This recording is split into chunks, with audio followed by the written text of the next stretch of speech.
माखनलाल चतुर्वेदी द्वारा रचित कविता मोमदीप मेरा। इस कविता का आज हम सारांश और ससंदर्भ व्याख्या तथा अन्य प्रश्नोत्तर देखेंगे। तो हम आगे बढ़ते हैं, एक एक स्टैंजे के साथ साथ उसकी व्याख्या भी देखते चलेंगे।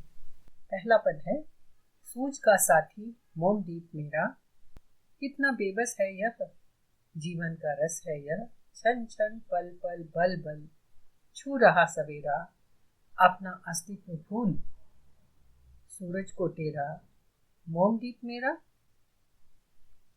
तो सबसे पहले हम ये समझेंगे कि दीप मतलब दीपक, दिया, और मोम से अर्थ लेंगे वह मोम जो बहुत कोमल होता है, बहुत नाजुक होता है और जरा सी गर्मी पड़ने पर पिघलने लगता है। अर्थात यह जो दीपक है वह भी वैसा ही है, बहुत कोमल है, बहुत नाजुक है, उसका प्रकाश भी उसके आकार के अनुसार छोटा है। तो हम व्याख्या देखते हैं पहले पद की। कवि ने दीपक को सूझ का साथी कहा है। सूझ अर्थात समझ का, आइडिया का, क्योंकि दिया जो होता है वह अंधकार को दूर करता है और अंधेरा सूझबूझ खो देने का प्रतीक है। इसलिए कवि कहते हैं कि यह दीप हर कठिन समय में रास्ता दिखाने वाला साथी है। लेकिन दीपक की सच्चाई यह है कि जब उजाला आने लगता है तो दीपक का कोई महत्व नहीं रहता। यही दीपक की बेबसी है, लाचारी है। परंतु दीपक इस परिस्थिति को ही जीवन का रस मानता है। दीपक कहता है कि जैसे जैसे सुबह होने लगती है तो प्रकाश पल पल अर्थात धीरे धीरे, क्षण क्षण अर्थात हल्की हल्की रोशनी देने लगता है, और जब सुबह हो जाती है तो तेज प्रकाश छा जाता है। अगली पंक्ति है, अपना अस्तित्व भूल, सूरज को तेरा, मोमदीप मेरा। और यह दीपक की महानता है और बेबसी भी यही है कि वह अपने अस्तित्व की सच्चाई को जानता है और मानता है कि सूरज के आगे दीपक का कोई अस्तित्व नहीं है। तो वह अपने आप को भूलकर मानो सूरज को स्वयं बुला लेता है। मोमदीप अर्थात स्वयं को जलाकर, पिघलाकर दूसरों के जीवन में प्रकाश फैलाता है, और वह स्वयं ही सूरज को बुला लेता है। तेरा अर्थात आवाज लगाना। तो यहाँ पर इस पद की व्याख्या पूरी होती है। अब हम देखते हैं विशेषता क्या है कि जीवन की सच्चाई को सकारात्मक रूप से स्वीकारना चाहिए, दूसरों की सहायता सदैव करना चाहिए। जैसे यह दीपक अपनी सच्चाई को जानता है कि सूरज के प्रकाश में दिए का कोई महत्व नहीं रहता, उसका प्रकाश छुप जाता है, लेकिन उसको ही अपनी ताकत बनाना चाहिए। और साथ ही आप शब्दार्थ भी देख रहे हैं, कठिन शब्दों के अर्थ भी देख रहे हैं। दूसरा पद इस प्रकार है, कितना बेबस दिखा इसने मिटना सीखा, रक्त रक्त बिंदु बिंदु, झर रहा प्रकाश सिंधु, कोटि कोटि बना व्याप्त, छोटा सा घेरा, मोमदीप मेरा। व्याख्या इस प्रकार है कि कवि दीपक के बारे में कहते हैं कि सुबह आते ही दीपक के महत्व को कम होते देख लग रहा था कि यह दीपक अपनी सच्चाई से कितना मजबूर लग रहा है कि अब तक वह अपने छोटे से प्रकाश से अंधेरा दूर कर रहा था, लेकिन सूरज के आते ही उसे मिटना होगा। मतलब यह दीपक ने मिटना सीखा है।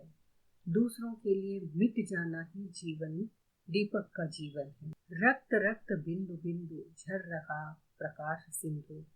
यहाँ रक्त से अर्थ लेंगे दीपक को जलने के लिए जो तेल या घी डाला जाता है, उसका एक एक कण बिंदु बिंदु जल रहा है, और वह स्वयं जलकर अपने को जलाकर प्रकाश फैला रहा है। और प्रकाश कितना, सिंधु के समान, समुद्र के समान। क्योंकि जब छोटा ही प्रकाश होता है, अंधेरा होता है, तो उसमें छोटा सा प्रकाश भी एक समुद्र के समान लगता है। कई सारे विचार आने लगते हैं, कई सारी दुर्घटनाओं से बचाव होता है, और इस प्रकार उसे सिंधु से तुलना करते हुए, समुद्र से तुलना करते हुए कवि ने कहा है। मतलब यह है कि खून का एक एक बूंद वह अपने को जलाने में लगा रहा है। तेल को कवि ने यहाँ दीप का रक्त माना है और अपने आप को जलाकर वह समुद्र के जैसा विशाल प्रकाश फैला रहा है। कोटि कोटि बना व्याप्त छोटा सा घेरा। और ये बोलते हैं कि छोटा सा जो दीपक है, उसका छोटा सा जो प्रकाश पुंज है, वह करोड़ों करोड़ों लोगों के जीवन में छा जाता है। अर्थात व्यक्ति का छोटा या बड़ा होना कोई मतलब नहीं रखता। दूसरों की सहायता करने की इच्छा होना चाहिए, जैसे दीपक करता है। और यह मोम दीप ऐसा ही है कि स्वयं को जलाकर दूसरों को उजाला देता है। और यह दीपक अपनी सच्चाई को सहर्ष स्वीकार करता भी है। तो इस प्रकार यह व्याख्या पूरी हुई। हम विशेषता देखते हैं कि जो भी स्थिति हमारे वश में नहीं रहती है, उसकी सच्चाई को स्वीकार करने का संदेश दिया है। और हमारी यह सोच या एटीट्यूड हमें निराश नहीं होने देती। यही हमारी ताकत बन जाती है। और हमेशा अपनी कमजोरियों को भी पहचानना चाहिए और उन कमजोरियों को ही अपनी ताकत बनाने का प्रयास करना चाहिए। यहाँ आप कठिन शब्दों के अर्थ भी साथ साथ देखते जा रहे हैं। अब हम अगले पद की ओर बढ़ते हैं। तीसरा पद है, जी से लग जेब बैठ, तम बल पर जमा पैठ, जब चाहूं जाग उठे, जब चाहूं सो जावे, पीड़ा में साथ रहे, लीला में खो जावे। मोम दीप मेरा। व्याख्या है कि दीपक अपने अस्तित्व के मिट जाने की सच्चाई को सकारात्मक रूप से स्वीकार करते हुए कहता है कि मैं अपने जी को या हृदय को जलाकर दूसरों को प्रकाश देता हूँ, लेकिन जब सूरज के प्रकाश के सामने हार जाता हूँ, जेब बैठ अर्थात हार कर बैठ जाता हूँ, चुप हो जाता हूँ, शांत हो जाता हूँ, तो मैं उस दम को, अंधेरे को अपनी ताकत बना लेता हूँ और उस अंधेरे पर अपना अधिकार की बात करता है कि यही मेरी ताकत है। जब चाहे मुझे जला ले, जब चाहे मुझे बुझा दे, लेकिन सूरज को तो अपने समय पर आना है और समय पर चले जाना है। इतना ही नहीं, पीड़ा में साथ रहे, लीला में खो जावे, मोम दीप मेरा। तो वो कहता है कि मैं तो, सूरज जरूर मुझसे महान है, बड़ा है, अधिक प्रकाशमान है, लेकिन उस पर किसी का बस नहीं। लेकिन मैं तो छोटा हूँ, मुझे तो जब चाहे जला लो, जब चाहे बुझा दो, और मैं अंधेरे में जब चाहे प्रकाश फैला सकता हूँ। यही मेरी ताकत है। और आगे बोलते हैं कि जो दीपक है पीड़ा में साथ रहता है। जब तक अंधेरे में दीपक की आवश्यकता होती है, पीड़ा होती है, तब तक दीपक साथ में रहता है। लेकिन जब अंधेरा दूर हो जाता है, कष्ट दूर हो जाता है, तो वह खो जाता है, लीला में खो जावे, और वहां से उसकी कोई भी आवश्यकता नहीं रहती है। ऐसा है मेरा मोम दीप। मतलब यह है कि जब जीवन में अंधेरा रहता है, तब छोटे से दीपक ही राह दिखाता है और खुशियां आते ही खो जाता है।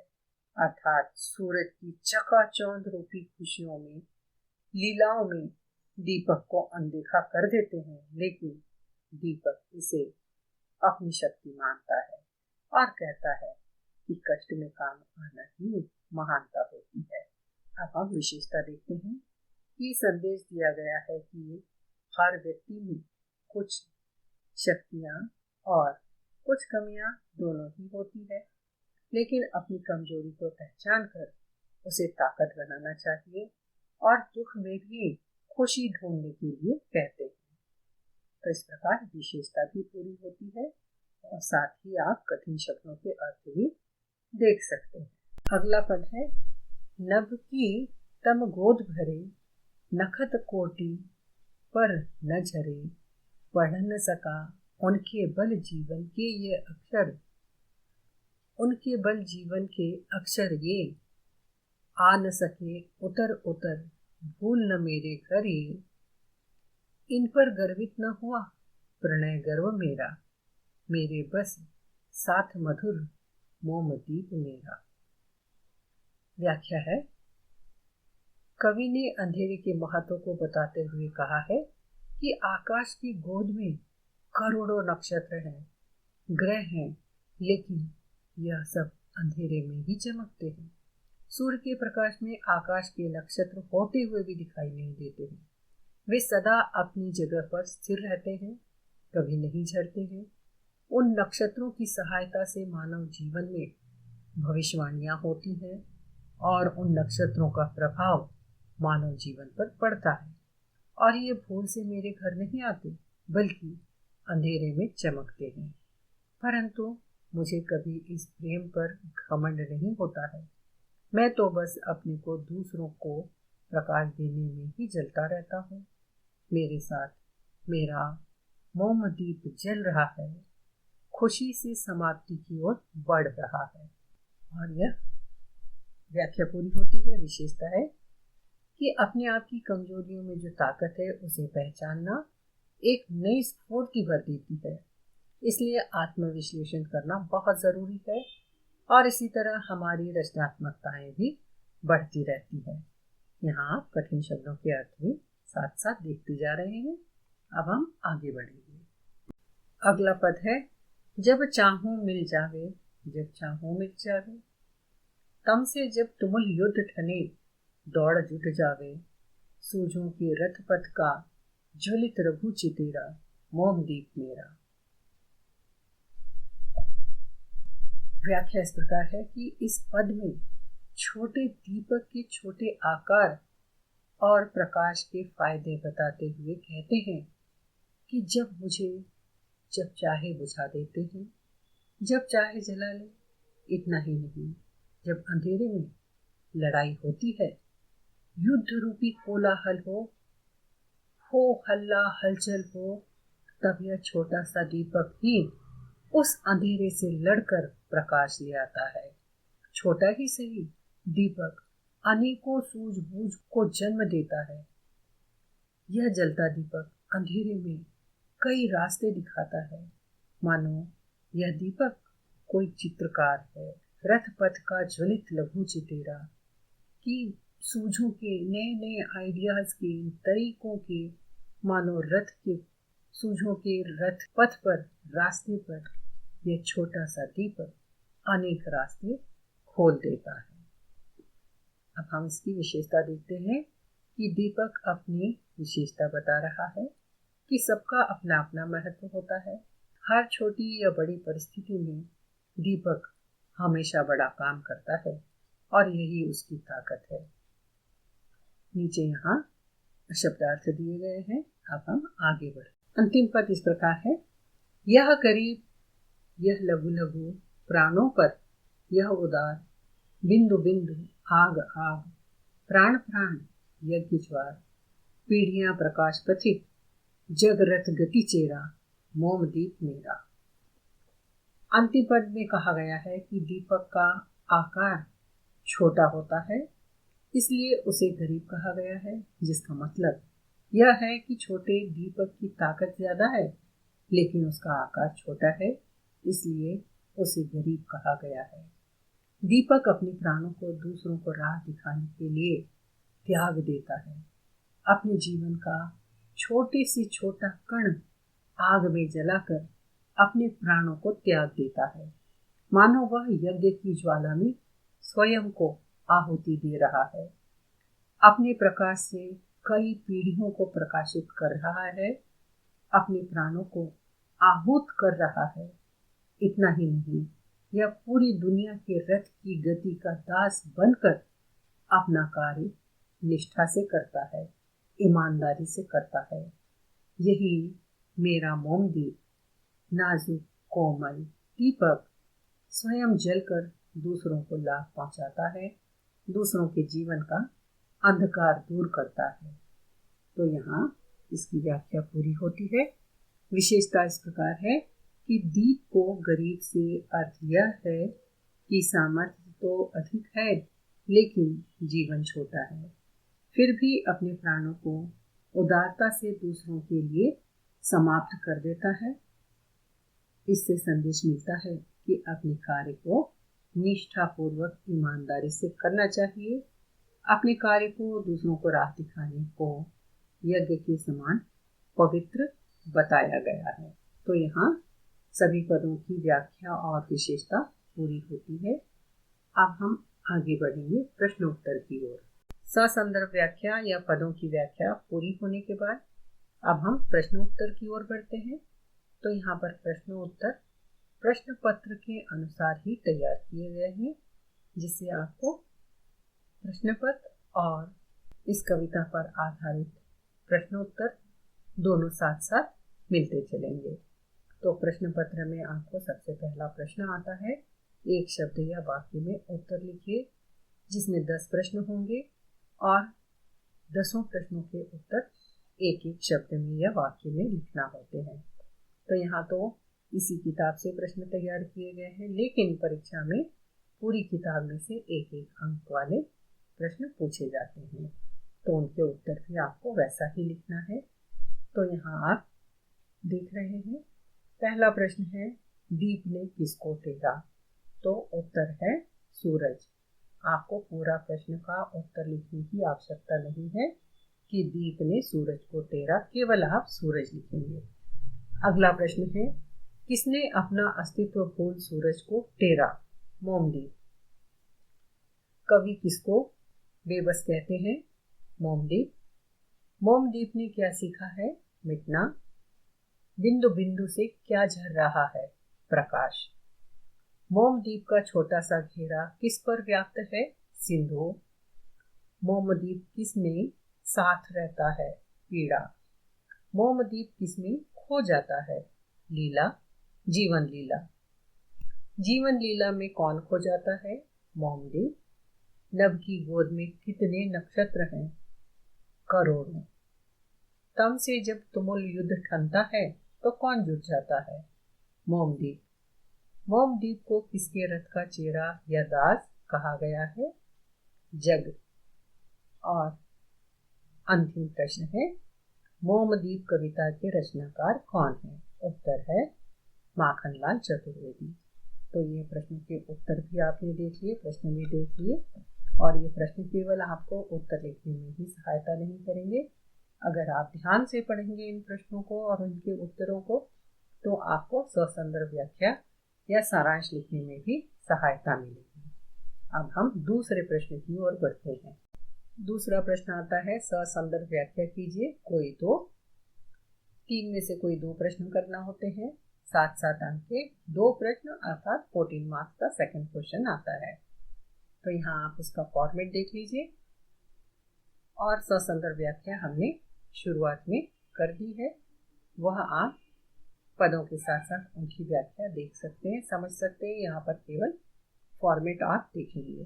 सबसे पहले आपको संकेत लिखना होता है, जिसमें पद का पहला शब्द और बीच में डैश डैश करके अंतिम शब्द लिखेंगे, जिससे यह ठीक से समझ में आए कि आप 3 में से कौन से प्रश्न का उत्तर या ससंदर्भ व्याख्या कर रहे हैं। उसके बाद बिंदु आता है प्रसंग।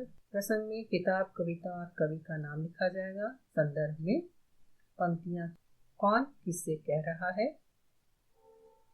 जैसे इस कविता में कवि छोटे से दीपक का महत्व और उपयोगिता बता रहे हैं। व्याख्या है पंक्तियों का अर्थ समझाना है। इसके लिए आप देखेंगे कि पदों की व्याख्या हमने वीडियो के पहले भाग में किस प्रकार की हुई है, उसी की सहायता लेंगे। विशेषता में कवि का संदेश और सीख, और उसके बाद शब्दार्थ लिखे जाएंगे, जो हमने ससंदर्भ व्याख्या के साथ वीडियो के पहले भाग में दे दिया है। आप उसी की सहायता ले लेंगे। उसके बाद तीसरा प्रश्न आता है, कविता का सारांश लिखकर उसकी विशेषताओं पर प्रकाश डालिए। तो यह एक प्रश्न आता है 16 मार्क्स का। 1 आउट ऑफ 2 आपको लिखना होता है। तो पूरी किताब में से कोई 2 कविताओं का सारांश लिखने के लिए दिया जाएगा, जिसका फॉर्मेट यहाँ पर दिया गया है, आप देख रहे हैं। पहला बिंदु होता है शीर्षक, जिसमें आप दो में से कौन सी कविता का सारांश लिख रहे हैं लिखेंगे।